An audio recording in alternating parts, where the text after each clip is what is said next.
Welcome to the Art of Badassery, where I explore what it takes to live life on your own terms, break free from the status quo, and unleash your inner badass.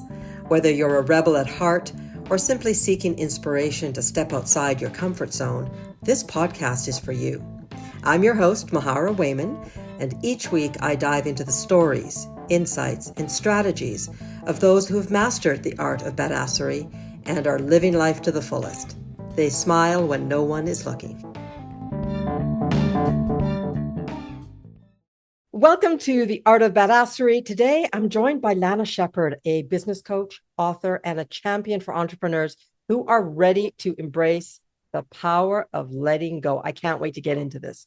In her book, Give Up Ignition, Lana shows how shedding outdated beliefs and habits can spark sustainable growth. From moving to Toronto at 17 to building and selling multiple businesses, Lana's journey is proof that success starts with your mindset. With 20 years dominating the payroll and bookkeeping industry, she empowers entrepreneurs to release what holds them back and ignite what truly matters in their world. So get your favorite drink and pull up your chair. Get ready to be part of an amazing conversation with my guest, Lana. Welcome to the show. Thank you, Mahara. I'm sure glad to be here with you today. Well, I am dying to jump into this idea of letting go because from personal experience, I've spent most of my life trying to pull things in, thinking I needed more to feel better. So I'm really curious about this letting stuff go idea. Before we jump into that, though, talk to me about why you're such a badass, because, that's why you're on the show. I think I'm a badass because I'm a bit of a rebel. I don't want to go with status quo. I did a lot of years of people pleasing and status quo, and it really didn't get me where I needed to get to.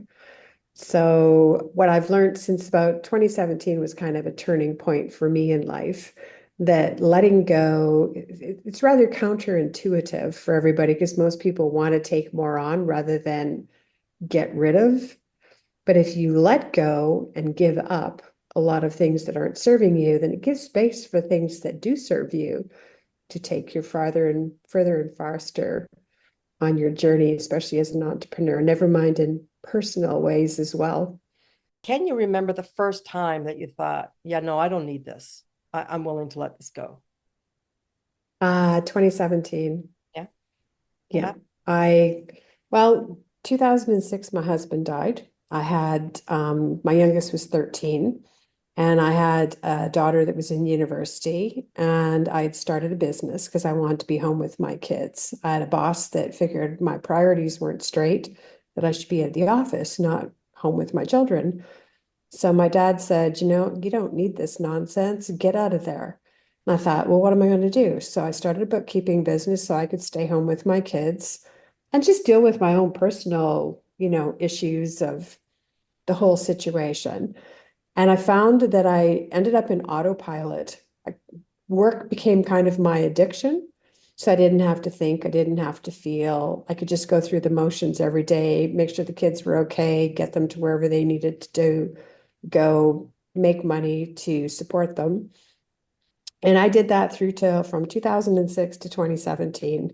Never took a day off. I worked every day, worked ridiculous hours, did all-nighters, like just crazy things. And in 2017, my daughter literally dragged me to a UPW Tony Robbins event in Los Angeles at the Galen Center. And I went with my two adult children, and that weekend was a total game changer for me in life. And just the questions and the process you go through at a UPW event just made me sit back and go, you know what? This sucks. I'm tired. I'm fed up. I don't feel I have a purpose in life. I don't know. Yeah, I didn't know what I wanted for lunch. Never mind. What do you love to do? So that's where that was the biggest turning point for me. And it was like somebody opened the closet and all this crap fell out. And it was like, you know what? I'm not going to put all this stuff back in the closet. I'm going to examine every single one of these situations. And I'm going to decide whether it's serving me, whether I want to keep it or I want to let it go. I want to give it up. That's where my journey started. And So after Tony Robbins, then I met Mary Morrissey, which you and I talked about earlier in the month. And again, going to one of her events and her asking, what do you love? I had no idea. I didn't know what I wanted to do, because you're so autopilot and so many years of it that you're just totally desensitized from, feeling or doing anything for yourself or being able to sit quiet with yourself. That just wasn't something that I could easily do.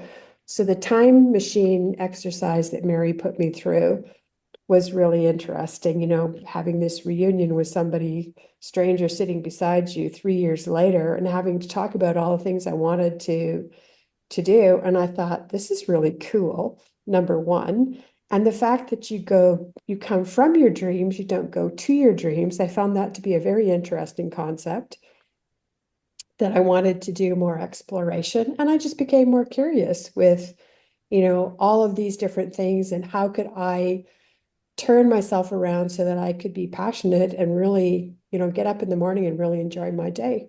So that's kind of where the turning point was.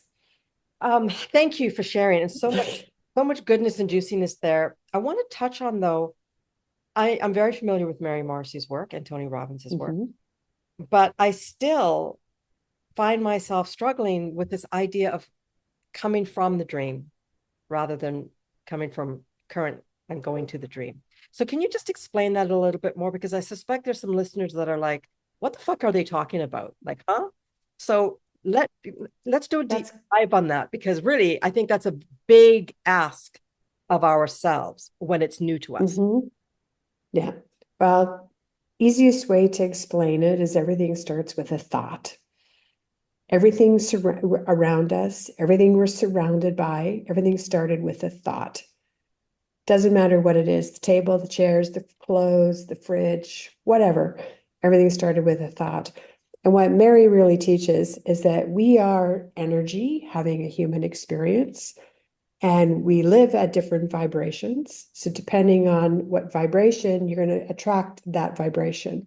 So if you live, negative, you're going to draw more negative. If you live in abundance and grateful, you're going to draw in more abundance and grateful.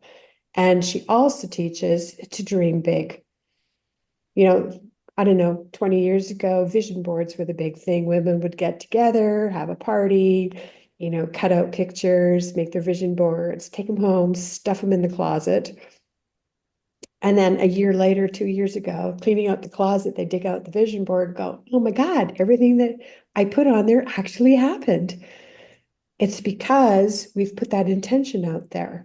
So our subconscious, it's the same thing that if I said to you, how many red cars? All of a sudden, you're going to be seeing red cars for the next 3 days because in your subconscious, going, oh, she wants to find red cars. I'm going to find red cars for her. I'm going to make her notice all the red cars.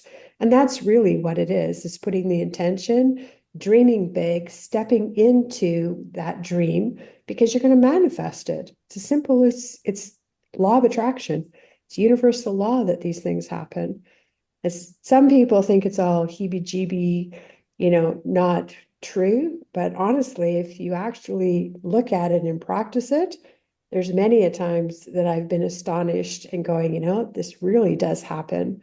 For example, in Saskatoon, if you want a parking spot, if I knew I was going to a meeting the day before, 2 days before, I'd be closing my eyes and going, this is where I'm going to park my car. And probably 90% of the time, I got the parking spot that I actually envisioned. So funny that you use that as an example, because I've talked about, I grew up with a dad he's no longer with us, but he very much believed that. And I grew up understanding that if you want it, you just have to ask for it and expect it to. Mm-hmm. And we would go, speaking of driving and parking spots, he would drive us somewhere. He'd be driving and he would say to me as I got into the car, don't forget parking, parking, parking. And I'm like, yes, dad, parking, parking, parking. I was like 12 or 13. And I'd be like, parking spot, great parking spot for dad, great parking, parking. And of course, we'd pull up to Safeway just as someone was coming out right smack in front. And he'd look at me like, I told you. I didn't realize what he was talking about though, because I grew up with it. But Yeah. yeah, it really does work. And I think one of the things when I was doing the Dream Builder program with Mary Morrissey's program was my coach said, look at the world around you right now. Look at your room. And I'm sitting right here. And I'm like, oh, purple walls, lots of books, pretty things. She goes, that's what you manifested from years ago. Years ago, you started thinking, here it is. You've manifested. We are great manifestors, right? We just look around. The question is, are you happy with what you're seeing?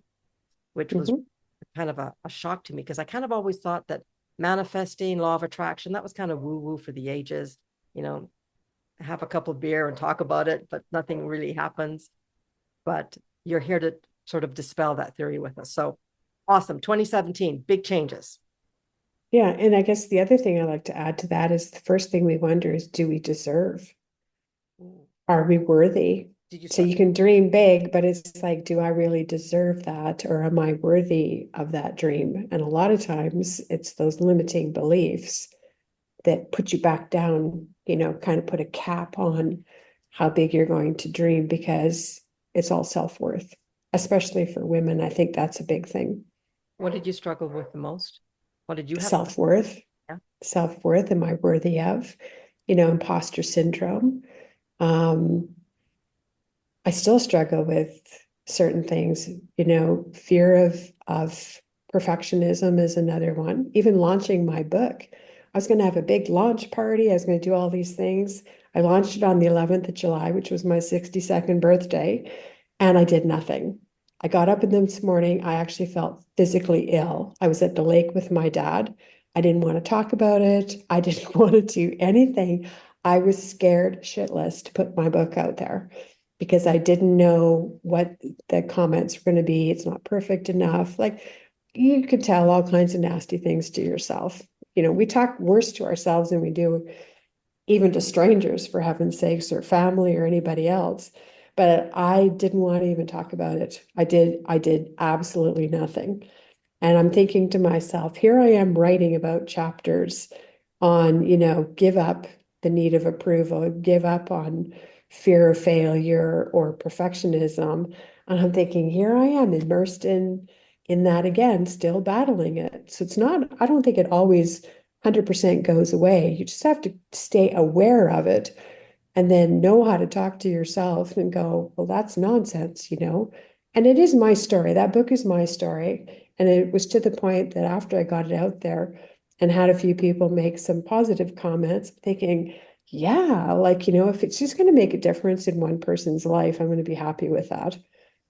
And it is my story. So why should I worry about anybody judging? It is the journey that I've been on for my entrepreneurial.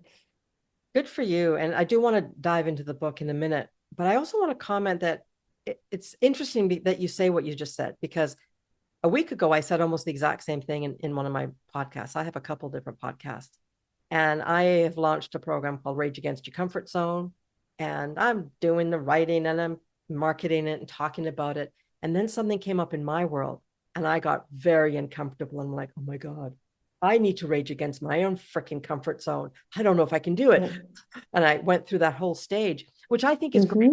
It really shows that we are also growing always. Human beings are always evolving. Well, hopefully they are, especially if they're in the space we're in. But I'm embarrassed to admit that I was shocked, because I kind of fell into that. I'm where I need to be. I got my shit together. I'm good. Right. I get it. And then all of a sudden I'm like, oh my gosh, I don't. I'm frightened. Right. Oh, what will people think? What am I supposed to do next? So it's a very honest admission. So thanks for sharing that story with us. Well, but I think if you're aware of it and don't put it under the rug and deny or just close your world off to it, I think that's where the growth is. Exactly. And that's what I think that's what I think being a badass is not being afraid to sit with the uncomfortableness. It's being open to the inquiry. You used the word curiosity earlier, and I love that. I think the best thing we can ever do for ourselves is get curious. Like, why do I do that? Why am I the only one in my family that likes X? Or why do I hate this? Just why? Kind of like kids, right? When kids are young, they're totally curious. Or what am I saying to myself when I'm making a decision? Because that's when your little limiting beliefs will show up when you pay attention to what you're saying to yourself. Yeah, so good. All right. So what made you write the book? What was the impetus for that? I wrote the book, well, a couple of things. I've had quite a few people over the years tell me, Lana, tell your story, tell your story. And then last year, December 2023, I went to Bali, Indonesia for a John Lee mastermind. And I met Ken Honda, who wrote the book, Happy Money. So I spent some time with Ken just talking about book writing. He actually kind of gave me some ideas on chapters. And then I came home and thought, what the heck? I'm gonna write the first. So when I wrote the book, I actually had a different name for it. I was going to call it Launch Lead Succeed. And another mentor of mine, Vince Tan, who is our mastermind here in Malaysia, said to me, "No, Anna, you're not calling it that. You're going to call it Give Up. Give up this, give up that, give up this." He says, "You need to polarize it and make people going, I don't want to give up. What do you mean I want to give up?" And that's exactly what it's done. And it was true, like, and it's just, and then after he gave me the name, it was like, oh my gosh, this is going to be a series. So Ignition is the first 11 give ups that I had to when I first started as an entrepreneur. The next book that's coming out in March is going to be called Liftoff. So if you think of a hot air balloon, the ignition is the flame to get that balloon, you know, up and going. And then the liftoff is, what are all the sandbags that are holding your basket from you soaring? And I think, using that kind of an analogy makes people go, that's true. I have to give up. I got to let go of some of this weight that I'm carrying around with me every day so that I can let my basket go and soar up to the skies. So it's really just all the, Keith Cunningham, who I absolutely admire too, who does all the business mastery through Tony Robbins, talks about dumb tax. Well, I write about some of the dumb tax I paid, which was some of the limiting beliefs that held me back. And just, if I can write this book and an entrepreneur can take one of these tidbits and go, wow, I can apply that and it's going to get me further faster in my business. And some of the failing forward I don't need to do, some of the bumps and bruises that aren't really necessary because you've had, someone go, hey, I did this and it didn't work out that well. Then I think I've done my job. I've been able to make a difference in another entrepreneur's life. So eventually it's going to be 4, possibly 5 books in the Give Up series. And it's just taking you from, beginning as an entrepreneur, the next one, the lift off ones, you're kind of, where's that transition from being an operator to an owner? And then the third one's going to be talking about taking on a team. So what are some of the give ups you have to give up to take on employees and have systems and processes. And, you don't want to give you don't want to give somebody a task if you don't give them the process to be able to do the work, for example. So good. What have you found is the most common thing that entrepreneurs need to give up? Fear in numbers, Oh, what do you mean? Like just earning numbers or just financials. No, knowing their numbers. Everyone's scared of their financials. And I'm a huge advocate for financial literacy. So having the bookkeeping business, I had about 1,300 clients over 16 years. And the most two common things I always heard was number one, oh, Lana, my books are really bad because, I was never good at math in school. That's the first thing I would hear. Secondly, it would be, oh, I don't know what to do with this. And if I go to the when I go to the accountants, I feel like I've been in the principal's office and I'm getting scolded. Is because they don't understand their numbers. And it's like everybody's got this fear of understanding it where they should be really wanting to understand it because the power of understanding your numbers can make or break your business. Like cash flow. Everyone goes, cash flow is difficult. Every single one of us do cash flow every day. This is how much my paycheck is. I got this bill. I got to pay my rent. I need money for gas. I got to buy groceries. This is how much I got left over. That's cash flow. There's nothing complicated about it. So when you take it and you slice and dice it down into little chunks, which is how I like to coach it and help business owners understand it, and then show them how they can use those numbers to find the pain in their business. Is it cost of goods? Is it they need more revenue? Whatever the case may be, and not use big accountant terms. Like keep it simple and bring it down to layman language so that they can learn what they need to learn from those financials to help them with their business. And if you think of your financial profit and loss or your balance sheet, if you look at that and understand that it's really telling the story of your business, instead of it being in words, it's telling it in numbers. That's really, because every single one of those numbers is a decision or an action that you made in your business. You decided to buy something, you were able to sell something, whatever the case may be. And it's a powerful tool to help businesses stay profitable.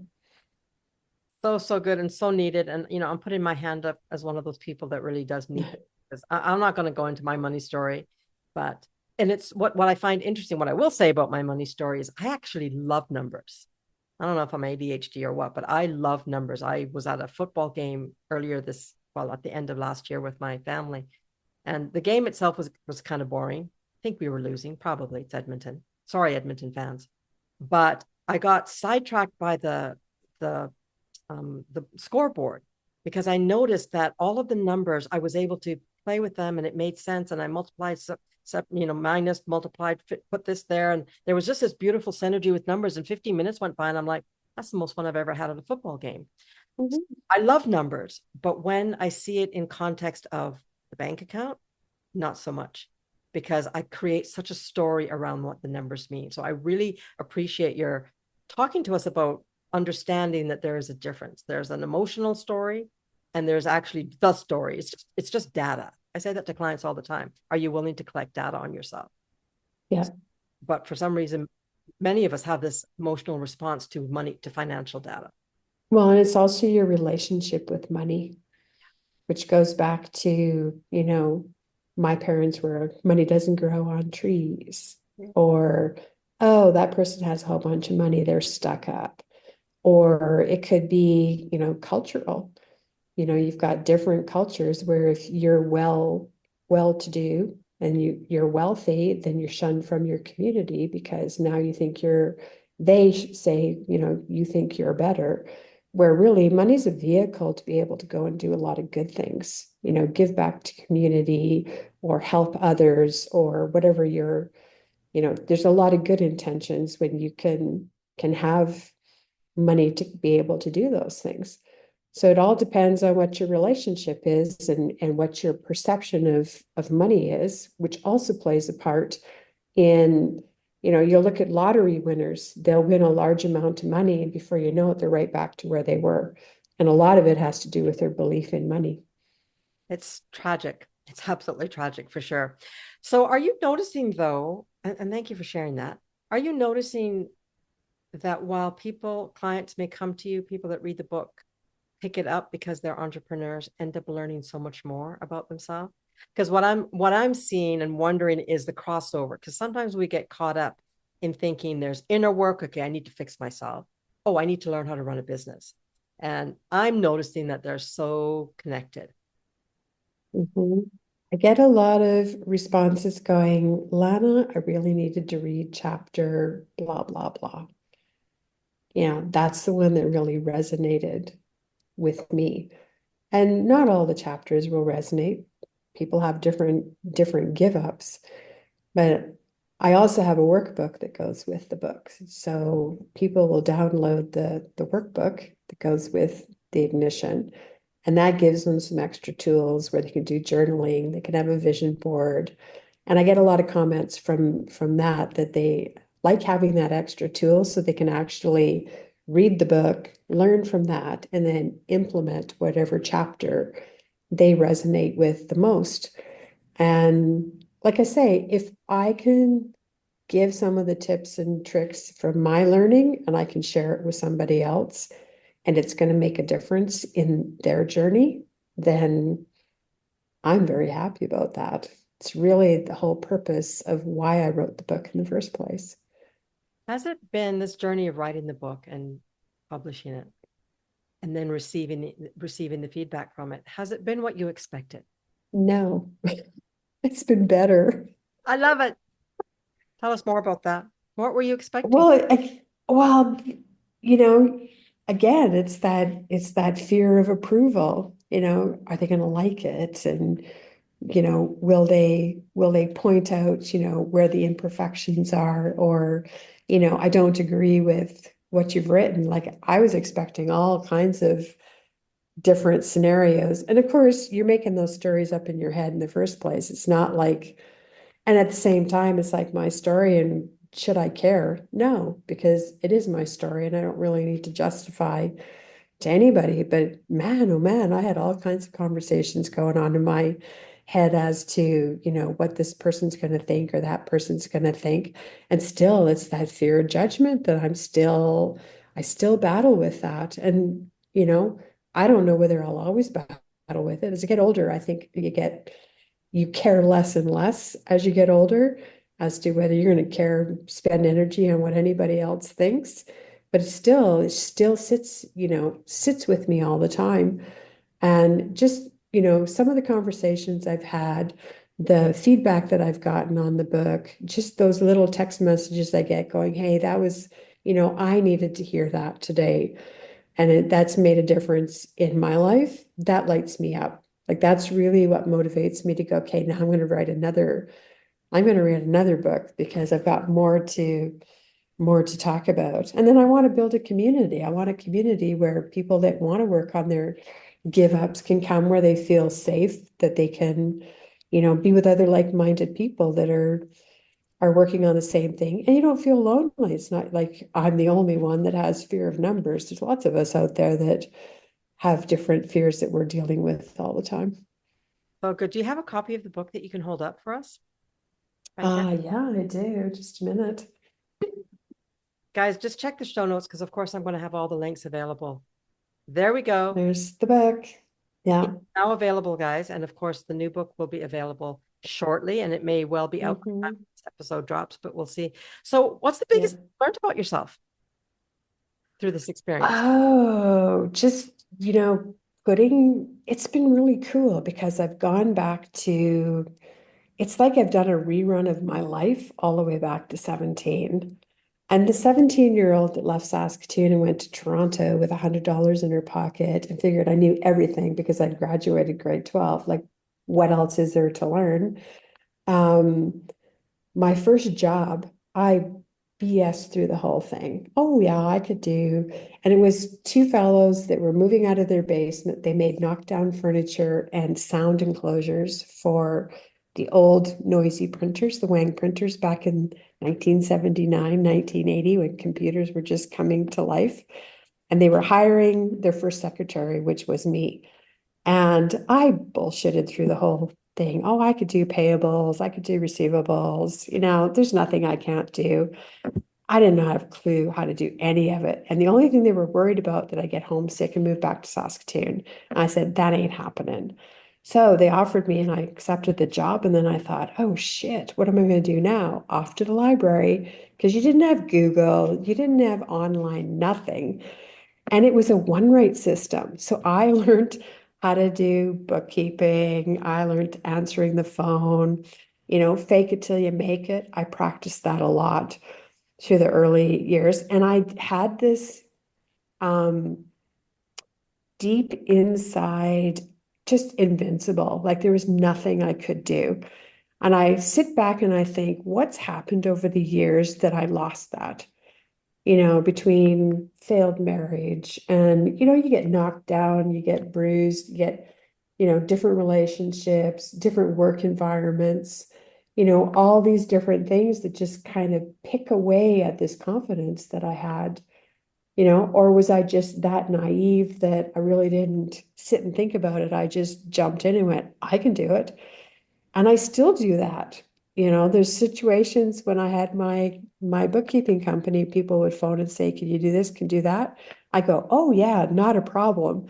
And then I get off the phone and go, oh crap, I don't know how to do any of this. Now I got to figure it out.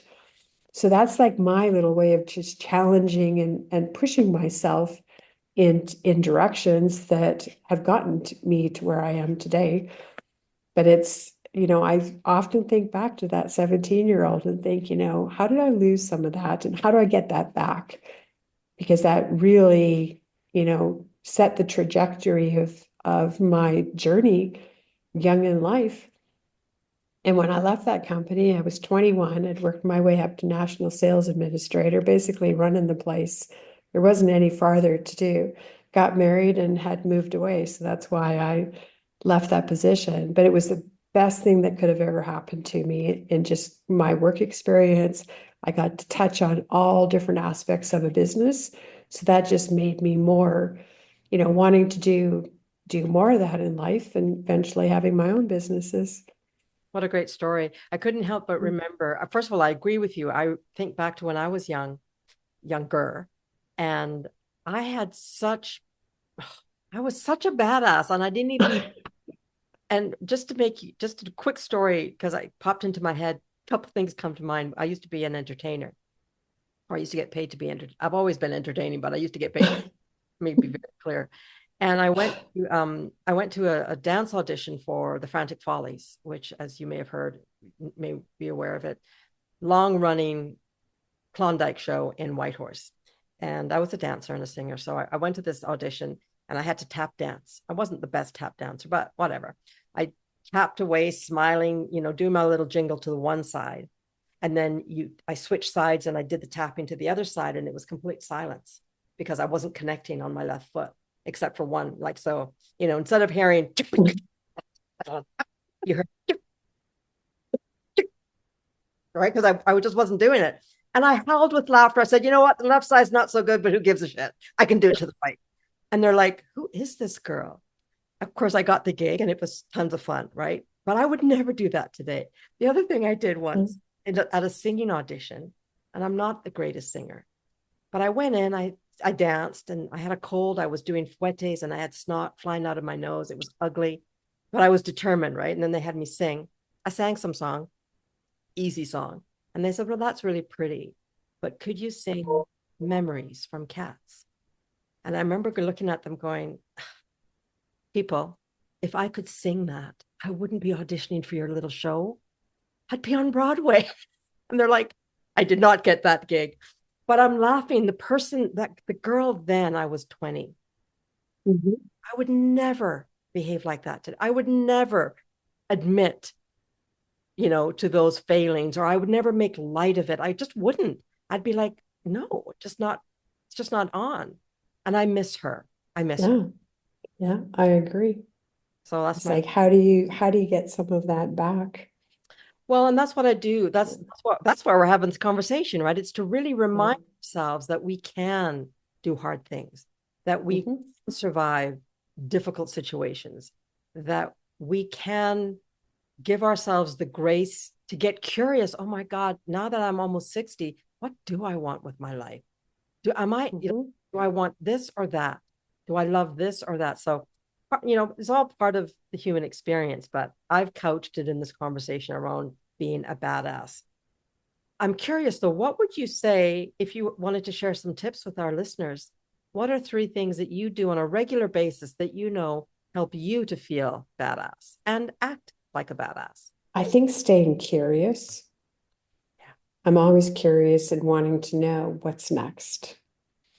I've got a lot of friends, like I'm soon to be 63 years old, and I got all these friends that are 60, 65, they're retiring, and they're just sitting around watching life go by.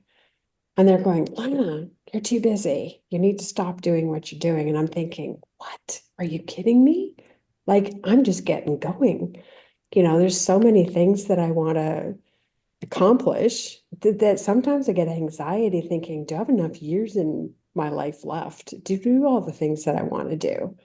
Like I've got a whole list of things. And funny story is I actually interviewed here in Kuala Lumpur, I interviewed Dhamma Ratana. He's the High Chief Abbot for the Buddhist Society in Malaysia. So I'm interviewing him, and behind him is a picture of him meeting the Pope. Like this guy is, he's amazing. But after we have this conversation, he asked me, he says, "How old are you?" I said, "I'm 62." He goes, "Oh, you don't have much life left, did you?" Just, and then he starts laughing. And I said, "Dama," I said, "I'm going to live to be 150. I got a lot of things to do. I got no time for expiring." And he chuckled and the whole thing. So I think staying curious, I think, is one of the things. Second thing is every morning I wake up and I think, you know what, somebody in this world did not get to open their eyes this morning. I did. Everything else is a blessing. And as Mary says, it's always a new baby day. So set your intention. How are you going to live your baby day? And how are you going to be a better version of yourself? You know, some days we screw up, we don't do things like we should. Well, lesson learned, as I call it, failing forward. And then just be aware of that and go, okay, well, how can I do better? And living with gratefulness. Like, what are you grateful for? You know, we can sit and complain about this, that, and the next thing, but most people find it difficult to think about what are three things that you're grateful for. And so I start my day with being grateful, you know, whatever that is, whether it's just that the fact that there's sunshine, or I'm grateful that I've been in Malaysia for the last 6 weeks eating fresh fruit. And, you know, I'm grateful that I get to fly home and go back and see my family. Not that I'm looking for cold weather, but, you know, just the opportunity that I've had to be able to come here and hang out with masterminders and, you know, meet interesting people. A lot of people don't have these opportunities to do these things. So I'm grateful for that. So living with grateful, because I think if you live with grateful and understand what a blessing life is, your whole attitude towards life shifts. Yeah. And, you know, something else that I was talking to my mentor, Vince Tan, this morning, and he was talking about, you know, saying, you know, what are your tips towards people? And he says, looking differently at relationships. Yeah. And what he's recognized is people that are very wealthy and successful, they look at long relationships rather than short relationships. So relationship with yourself, relationship with your family, relationship with your clients. You know, they don't look at short-term anything, they look at long-term. So that's something else that I'm going to start doing more work on is how do you get to having those long-term relationships? Because sometimes in business, those long-term relationships, I think, could be difficult and that ego can get in the way. So how do you, you know, stay true to yourself and really nurture those long relationships? So that's what I would say is, you know, stay curious, you know, feel blessed when you wake up in the morning. You know, journal is another thing that people can do that, you know, I can go back and read things I wrote from 2017, and then that really shows me how far I've come in the last 7, 8 years. And it's quite astonishing because sometimes you don't feel like you've made any progress whatsoever. But when you actually do sit and look back, man, oh man, I've come leaps and bounds from where I was in 2017. And I'm grateful for that too, just the opportunities that I've had. Oh, good. So let me ask you something. When you think of, and your three tips were live in curiosity, live with intention, and live with gratitude. Between curiosity, intention, and gratitude, do you think they're all on the same energetic level? Yes, I would say they are. Okay. The one that really Definitely. stands out for me really is being intentional because I've been curious for most of my life. And I'm more recently really embracing gratitude. But I find the idea of being intentional challenge. It's easy for me to forget that because I'm like, oh my God, what day is it? Okay, I got to, and I get into autopilot. Despite what I do for a living, right? I work for myself. I work from this, this space. I'm very creative. It's still easy for me to fall into the mundane, even of the exciting work that I do. So I personally have to really focus on being intentional. And to your point earlier, sometimes I don't even know what I want to be intentional with. And then I'm like, okay, maybe I just need to if you just need more sleep, if I can't even figure out what I want to be intentional about today, then Sometimes you just have to sit quiet because it will come to you. And language too. Like I heard you say, I have to. There's difference between I have to and I get to. too. That's another big difference. Thank you for calling that out. I get to. Okay. So I just want to recap. You have had some real challenges in your life, and but you also had some amazing moments that really were the impetus for big change. You are now, well, you're a successful coach for entrepreneurs. You are a successful author with book number 2 coming out. What else can we look forward to in your journey? Second book's coming out shortly. What else? Second book's coming out, podcast launch. Yeah, so it'll be the Give Up Close and Personal. So that's what I've been working on while I'm here in Malaysia and having different individuals and hoping I can have you as a guest Oh, on. absolutely. I'd love to. Yeah, because I'm sure there's lots of conversation we can have on that. So doing podcasts because I think, hearing the stories of different people that are successful in whatever their vocation is, all those lessons learned can be lessons and ideas and tips and gold nuggets for entrepreneurs that are up and coming.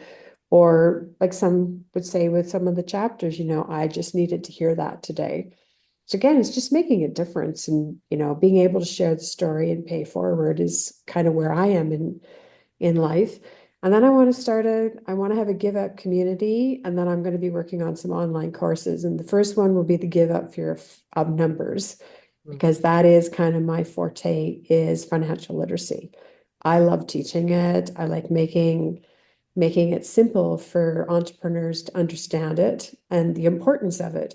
And I think with the day and age right now, with the economy and just the world, all the things going on, I think it's really, really important that entrepreneurs understand their financials, because I think there's going to be a lot of bumps and bruises over the next couple of years as shifting government and economy, and how to keep your business alive and build some wealth so that you can retire and enjoy life and not be stressed out all the time because there isn't enough money coming in. So I think that's going to be my next mission. By March, I'll be putting together a give up fear of numbers course that I can put online and teach to entrepreneurs.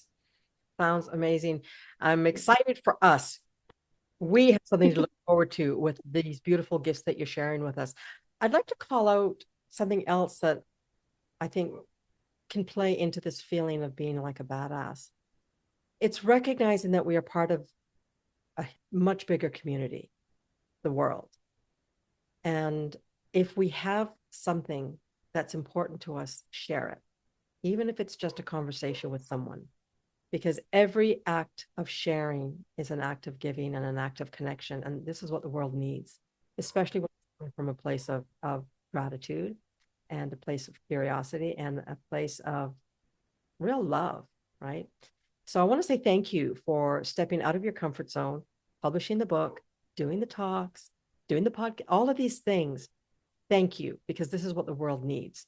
And I'm so pleased to have had you on the show today. I appreciate that. Thank you, Mahara.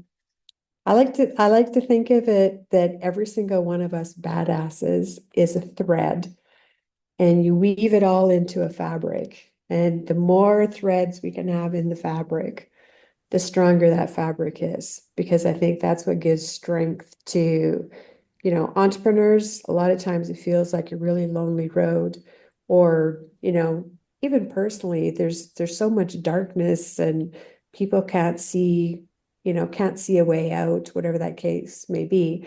And if these conversations can make a difference and have a community where people can come together and feel safe, they can be vulnerable and, talk what they can say what they have to say, and know that they're surrounded by individuals that have either walked that path or understand it and just give love and understanding. I think that's what's going to make the difference. So thank you for putting this podcast together, because it is It's definitely one of your passions. I think it's making a difference out there. Well, thank you. Thank you for that. And thanks for joining us today, folks. This has been The Art of Badassery with my guest, Lana Sheppard. Check the show notes. Everything you need to know is there. And also, we'd love to know what your thoughts were on this episode. So, send us some comments. Let us know what you thought. And have an amazing day. I'll see you next week on The Art of Badassery. Lana, have an amazing trip back home or back to Saskatoon. And let's keep in touch. Take care. Thanks, Mahara. Until Thanks. next time. Bye. If this episode lit a fire in your soul or smacked you with some needed truth, don't keep it to yourself. Like, comment, and share it with another badass who's ready to rise. And if you're done second-guessing your intuition and want some clarity that cuts through the noise, book your free intuitive strategy reading with me now. No fluff, I promise, no BS, just soul-deep insight to help you move forward with power. The link is in the show notes. Until next time, stay bold, stay brilliant, and for the love of God, stay badass.